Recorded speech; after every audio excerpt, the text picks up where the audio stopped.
once again. Sarnath is one of the 4 Buddhist pilgrimage sites in the whole world. यहाँ गौतम बुद्ध ने first sermon दी थी, यानी कि यहाँ उन्होंने उपदेश दिया था अपने 5 डिसाइपल्स को सारनाथ के डियर पार्क के near. He preached them 8-fold for happy and meaningful life. Sarnath Varanasi से जस्ट 10 किलोमीटर्स दूर है. जब हम सारनाथ एंटर करते हैं, सबसे पहले हमें दिखता है यहाँ की चौखंडी स्तूप. चौखंडी स्तूप जो बिल्ड की गई थी एक स्पॉट, एक मार्क जहाँ बुद्धा फर्स्ट टाइम अपने 5 डिसाइपल्स से यहाँ मिले थे और उसके बाद वो गए थे धर्मिका स्तूपा में जहाँ डियर पार्क है. सो वहाँ हम आगे जाएंगे. ये जो चौखंडी स्तूप है वो बनी हुई है ब्रिक्स की विथ एन ऑक्टागोनल टावर. उसके बाद हम आगे बढ़ेंगे वट थाई टेम्पल की तरफ. This wat Thai temple was build by Thai dignitaries in 1933. जब यहाँ से हम इसके राइट हैंड साइड में जाएंगे आफ्टर एंट्री, यहाँ हमें दिखेगी एक बोधि ट्री जिसकी सैपलिंग श्रीलंका से लाई गई थी. एंड इसी के अंडर में आपको बुद्धा की 3 मुद्राज में डिफरेंट स्टैचू दिखेगी. उससे आगे बढ़ेंगे तो हमें ये मेन टेम्पल दिखेगा ऑफ वट थाई टेम्पल. यहाँ से जब हम लेफ़्ट साइड जाएंगे तब हमें यहाँ मिलेगी 80 फीट लॉन्ग स्टैंडिंग बुद्धा की स्टैचू, जिसे बनने में ऑलमोस्ट 14 ईयर्स लग गए थे. इस स्टैचू के चारों तरफ में बुद्धा की लाइफ की इम्पॉर्टेंट फेजेस के स्टैचूज़ की रेप्लिका बनाई गई है. जैसे कि यहाँ आपको दिखेगी कुशीनगरा की रेप्लिका, जहाँ लॉर्ड बुद्धा को महानिर्वाणा प्राप्त हुआ था. उससे आगे बढ़ेंगे तो हमें सिद्धार्थ गौतम की एक रेप्लिका दिखेगी ऑफ लुम्बिनी नेपाल का, which is of a kid Gautam Buddha.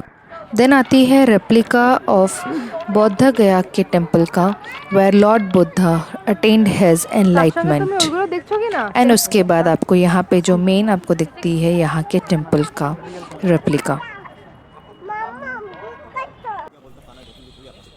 यहाँ आपको लश ग्रीन गार्डन्स भी दिखेंगी और साथ में यहाँ पे काफ़ी सारे और भी लॉर्ड बुद्धा के डिफरेंट स्टैचूज़ भी आपको दिखेगी.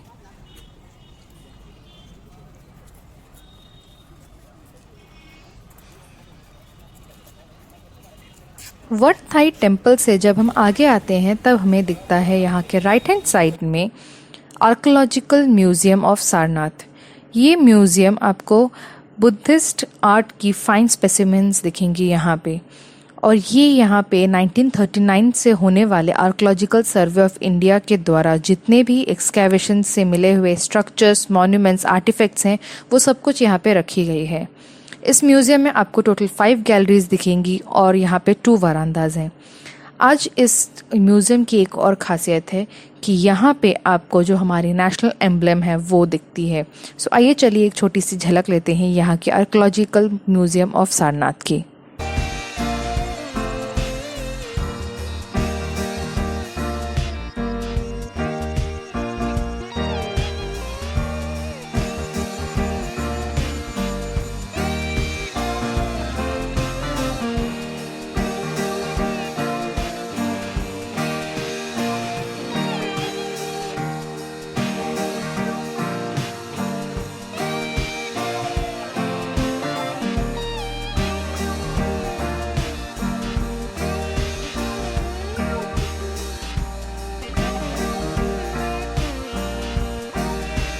जब हम म्यूज़ियम से निकल के आगे बढ़ते हैं तब हमें वहाँ मिलती है सारनाथ की आर्कोलॉजिकल सर्वे एरिया, जहाँ सबसे ज़्यादा इम्पॉर्टेंट और फेमस है ऑफ अशोका पिलर. सो आइए चलिए बढ़ते हैं हमारे आर्कोलॉजिकल सर्वे की तरफ.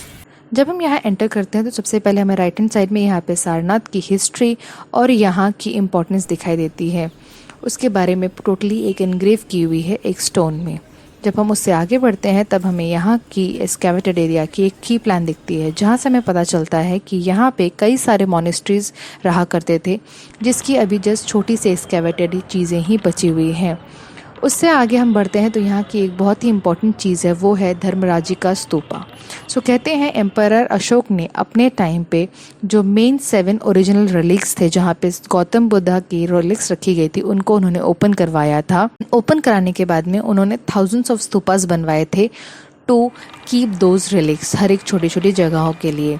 उनमें से एक है ये धर्मराजी का स्तूपा, जो पहले बहुत छोटी सी थी, एक 49 मीटर्स डायमीटर की ही थी, बट उसको बाद में उसको काफ़ी उसकी इंक्रीज़ की गई, उसको डायमीटर उसको स्टेप बाय स्टेप बनवाया गया। आफ्टर धर्मराजी का स्तूपा यहाँ एक बहुत ही खास चीज़ है, which as an Indian this is the thing which we must visit and we must see, which is an Ashoka pillar which is now broken and preserved inside this glass enclosure.